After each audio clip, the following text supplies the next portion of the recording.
your hood rat friend, please? Damn. Who you calling a hood rat? Pam, it's fine. Give me that. Because any that'll be what you deserve, ball baby has.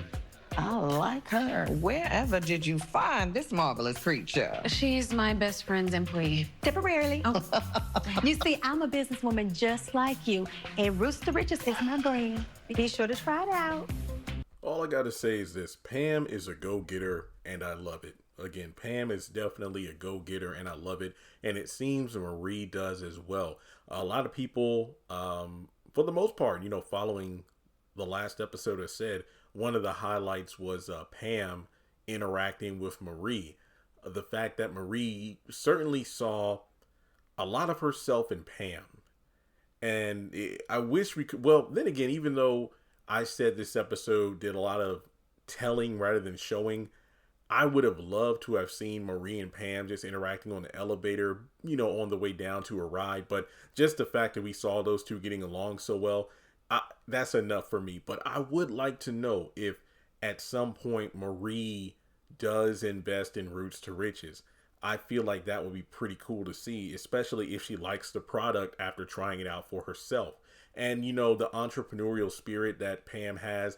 And I do feel like, and I'm not trying to sound like Miss Lisa here, but it would be the right thing for Pam to pay back the money utilized from the salon in order to, pay back Karen. And to be fair, this will be a separate video in itself about whether or not Pam owes Karen, but Pam has been there for Karen. But at the same time, Roots to Riches was established as Pam's thing, her product, her profit, but it was Karen's capital, or more specifically, the salon's capital that created it in the first place. I mean, if I remember correctly, Andy said, "Oh, this is my best friend's employee. Not for long, boo." And yeah, this a product I put together in, like, what did she say, like the kitchen of my boss's salon. So basically, it seems like she utilized salon products,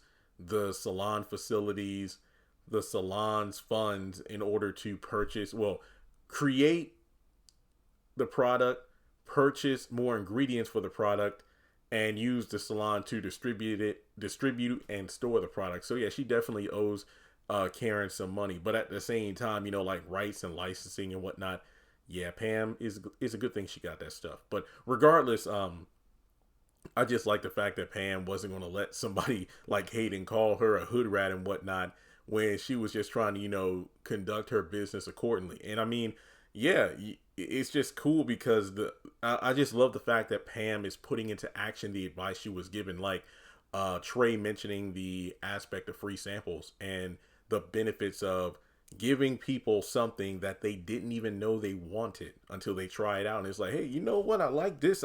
I need to buy some of this. Like, where can I get this again? And then from there, it's word of mouth. And then with somebody at the level of Marie being a flipping billionaire and her, having cover stories on Forbes, that just goes to show you the power of first impressions. And Marie certainly had that kind of vibe with Pam when they first met. Now, one could also say, things may have been different had, let's say, the meeting she had with Andy and Hayden went badly or something to that effect. But I think that even a pissed off Marie would have taken a moment to recognize somebody recognizing her. But I feel like that would have been even more exciting. Like, Marie being pissed off, she's chewing out Hayden, she's chewing out Andy, but lo and behold, Pam of all people is the person to quote unquote quell the beast. So I just love the fact that Pam is a go-getter, and she could possibly blow up from that free sample. And I'd love to see what will happen as the season progresses. And I mentioned this in another video, but the show is getting to the point, it has been for quite a while, where I'm more invested in some of the B-tier characters and their storylines as opposed to like the main character, like the Zatima factor or the main sisters. I mean, Tony and Tiffany, I'm wondering about, okay, like, why did they get a divorce? When is Hayden going to find out about Tamara's affair? Will Pam's product take her to a new level and she starts her own business? I mean, to me, those are like the three storylines I'm most intrigued in at the moment. But with that being said, let me know your thoughts on the scene. Like I said, I loved it. Make sure you like and subscribe, and I'll catch you in the next video.